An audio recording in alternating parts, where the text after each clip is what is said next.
Red, the protagonist of the first ever Pokemon games and one of the most famous, mysterious, and popular trainers of all time. Red is first introduced to us as a boy from Pallet Town who we play as in the original Pokemon games. In canon, Red is known to be a living legend, having not only defeated and rid Kanto of the Team Rocket criminal organization almost entirely, but also having become the champion of the Kanto region after defeating the former champion, his very own rival, Blue. Upon his introduction in Pokemon Red, Blue, and Yellow, Red is an 11-year-old boy from Pallet Town. In the instruction manual for the games, Red is said to have first gained an interest in playing with Pokemon after his friend, Blue, became a bully to him. Although they had been competitive in their childhood, this began their true rivalry, which was furthered by Blue's grandfather, Professor Oak, sending them off on a journey at the same time to fulfill his lifelong goal of completing the Pokédex. Upon defeating his rival in a final battle and becoming the champion, Red chooses not to remain at the Indigo Plateau, but instead to continue his training to become even stronger, leaving Lance as the interim champion. In this journey to become an even better trainer, Red first travels across the Sevi Islands, scoping out the splinter groups of Team Rocket and showing them the Earth Badge to prove that Giovanni had disbanded the organization. It is after this point where we stop playing as the role of Red and he transitions towards becoming an NPC or non-playable character. However, this is certainly not the last time we see him in the main series games, and to tell the rest of his story, we will take a visit through the remaining games he appears in as an NPC. Given his numerous accomplishments and champion status, we know we're dealing with a terrifyingly powerful trainer. But we also know he became a lot better of a trainer over the years after the journey we experienced with him in Kanto. So what are his real capabilities? It's time to figure out how strong Red really is and what his best possible team is by looking at all of his appearances in the main series games. It's time to figure out this legend's true power. In Pokemon Gold, Silver, and Crystal, the protagonist, either Ethan or Chris, travel to Kanto after having beaten all of the Johto gym leaders in order to take on the gym leaders of Kanto as well. Upon reaching Pallet Town, we encounter Red's mom at his house, where she states that she hasn't seen him in a long time and he hasn't even called her, which has made her very worried. Upon later talking to Professor Oak after collecting our 16th badge, he states that he thinks we're finally strong enough to be granted exclusive permission to access the perilous Mount Silver. Upon completing our treacherous journey to the mountain's peak, we see a lone trainer overlooking the Kanto and Johto regions. The only trainer we've seen the entire way, and one that we know is strong enough to also have been given permission to access the area. The trainer then turns around and reveals himself to be Red, the missing champion. As it turns out, Red had isolated himself entirely in his training on the mountain, and upon seeing us, he silently challenges us to battle, and we have no idea what to expect. This is the first time we encounter Red as an NPC where he technically serves as a secret final boss. Red begins the battle with his trusty Pikachu, which is at an absolutely insane level 81, showing us right away that we are not prepared for this in the slightest. He then sends out a level 73 Espeon, followed by a Snorlax at level 75, a Venusaur at level 77, a Charizard at level 77, and a Blastoise at level 77. Between type coverage, crazy levels, and generally powerful Pokemon choices, this is one of the strongest NPC teams we have ever seen in the main series games, and certainly the most powerful trainer we had seen up until this point. However, scarily enough, this is actually one of Red's weaker appearances, which makes sense since it takes place so early in the timeline. Red is next found in the Gold and Silver remakes Heart Gold and Soul Silver, where we encounter him under similar circumstances to the originals in Mount Silver. However, this time around he has become much stronger and has replaced one of his Pokemon. He starts off with his Pikachu now at level 88 and holding a Light Ball, which doubles both its attack and special attack stats, followed by a brand new level 80 Lapras, which has replaced his Espeon, his Snorlax now at level 82, and his 3 starter Pokemon Venusaur, Charizard, and Blastoise all at a whopping level 84.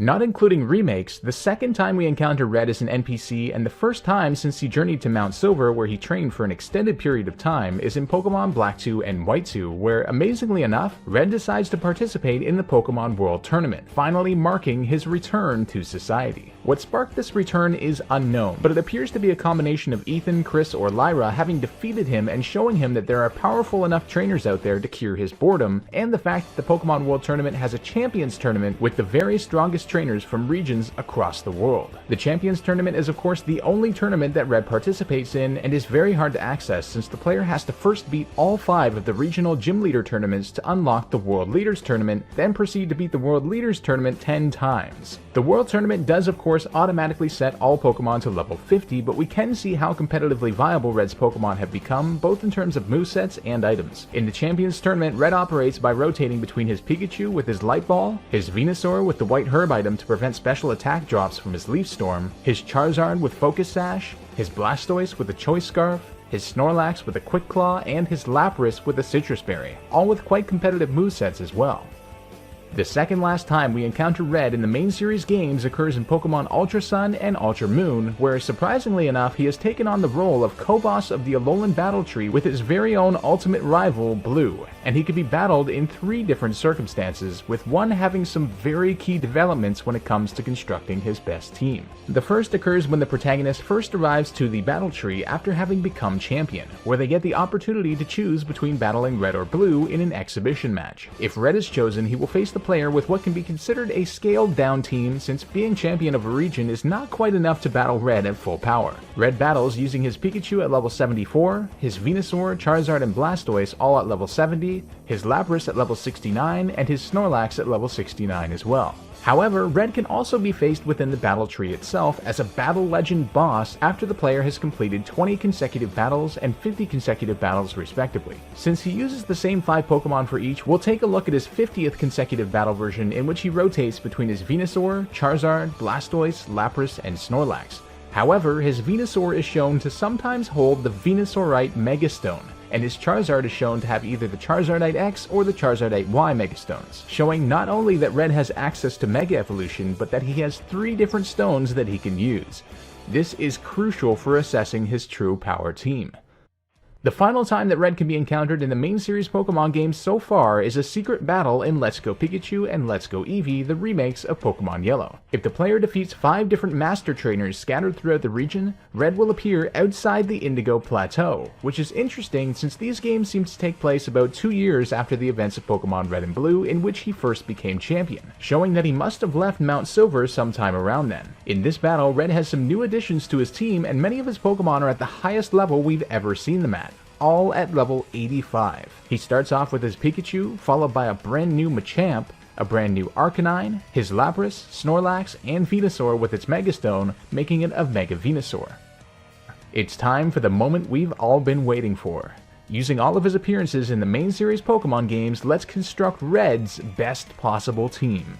The first pick for Red's best team is going to go to none other than his Charizard from his Heart Gold and Soul Silver Mount Silver battle, in which it's at level 84, with the Charizardite Y Megastone from his Ultra Sun and Ultra Moon Battle Tree boss rematch, making it a Mega Charizard Y. Now I know that this might seem a little weird given that in both the Pokemon Origins special anime and in Pokemon Masters mobile game, Red is known for having Mega Charizard X, but I believe his team with Charizard Y is slightly better, and you'll see why shortly. In the Gen 7 full Pokedex metagame, Mega Charizard Y is currently in the OU tier in competitive battling, the second best tier after Ubers. Once Charizard Mega evolves, not only do its stats increase crazily, but it also gets access to the Drought ability to set up Sun, which increases the power of its Stab Fire moves by 50% and decreases the power of water moves that would be super effective against it by 50%. With moves that Red has on Charizard like Stab Fire Blast and Stab Air Slash, along with coverage moves like Dragon Pulse, Focus Blast, and one-turn Solar Beam in the Sun, Charizard is undoubtedly the center core of Red's best team. The second spot in Red's best team is going to go to his Venusaur from his Let's Go Pikachu and Let's Go Eevee team, in which it's at level 85. Venusaur is currently in the RU tier in competitive battling and has great all-around stats, especially in its special attack and special defense. Its access to Chlorophyll doubles its speed in Sun, making it a terrifying tanky sweeper, and thankfully Charizard Y is able to set up Sun for it automatically. With moves that Red has on it like Stab Giga Drain for damage and recovery, Stab Sludge Bomb with a chance to poison, Earthquake for coverage, and numerous utility moves like Leech Seed to trap and get health, Amnesia to raise its special defense even higher, Sleep Powder, and Synthesis for instant half-health recovery or 2/3 in Sun, Venusaur is an absolute tank and has many different options to seriously damage the opposing team. The third pick is going to go to Red's Snorlax from his Let's Go Pikachu and Let's Go Eevee team, in which it's at level 85. Snorlax is currently in the RU tier and provides an amazing tank and wall function on Red's team with its wickedly high HP and special defense, but its HP even allows it to be quite physically defensive as well, with moves like Stab Body Slam with a 30% chance to paralyze, along with Earthquake, Crunch, Wild Charge, Heavy Slam, and Seed Bomb, along with utility moves like Belly Drum, Rest, and Amnesia. Snorlax is there to cause immense trouble and stop the opposing team in its tracks. The 4th spot on this best team is going to go to Red's Arcanine, which we've only seen him use once in Let's Go. Arcanine is currently in the RU tier in competitive battling and has a great ability in Intimidate to lower the opponent's attack, and adds on some much needed speed to the team along with good coverage with moves like Stab Flare Blitz, which is boosted 50% in Sun from Charizard Y, Play Rough, and Priority Extreme Speed, all available through Level Up or Free Move Reminder in Gen 8, along with Crunch, which Red already has on it. The second last pick is going to go to Red's Machamp from his Let's Go battle, in which it's at level 85. Machamp is also in the RU tier and has some great bulk and insane attack. The key here is Machamp's no guard ability, which makes it unable to miss, combined with the Stab Dynamic Punch move through Level Up, which has 100 base power and guarantees confusion. Couple this with coverage moves like Earthquake and Knockoff to take out the opponent's item, along with dealing damage and countering Ghost and Psychic types that would otherwise be a problem for Machamp. And this is a very threatening Pokemon that adds coverage to Red's team. And the final pick for Red's best team is going to go to his Blastoise from his Heart Gold and Soul Silver Mount Silver battle, in which it's at level 84. Blastoise is currently in the NU tier, and its main role on this team is to prepare for Charizard's entry using Rapid Spin to get rid of Stealth Rocks, which otherwise do 50% damage to Charizard upon switching in, and to add more specially based coverage moves in the form of Stab Hydro Pump through Level Up, or Scald if Red has the TM, along with Flash Cannon, Focus Blast, or Ice Beam. Timing is key here though, since you don't want Blastoise's Hydro Pump to be weakened if it's sent in after Charizard Y sets up Sun. As you might be able to tell, Charizard Y is amazing for this team. It can be protected by Blastoise's Rapid Spin, sets up Sun for both itself, Venusaur's Chlorophyll ability, and for Arcanine's fire moves too. Charizard X is definitely an option here, but those extra advantages are lost, and it adds more of a physical presence, which is already quite abundant on Red's team. Aside from these 6 Pokemon, Red of course does have a few other viable options that are still supremely powerful Pokemon, but just aren't quite as good as his best team. First is his level 88 Pikachu with the Light Ball, which is his highest level Pokemon and is fairly fast and powerful, but its defenses are absolutely atrocious. Blastoise could be replaced with Pikachu for a faster special presence, but ultimately Pikachu gets a first alternate role here since Rapid Spin is crucial. Next is his level 85 Lapras, which is outclassed by Red's other bulky Pokemon such as his Venusaur, Snorlax, and Blastoise especially. Finally, Red does have a powerful Espeon, but the only time we've ever seen it was at level 73, so it's not quite up to par as far as we know. Well, there we go everyone, we have discovered Red's true power and unveiled his strongest possible team in the main series games.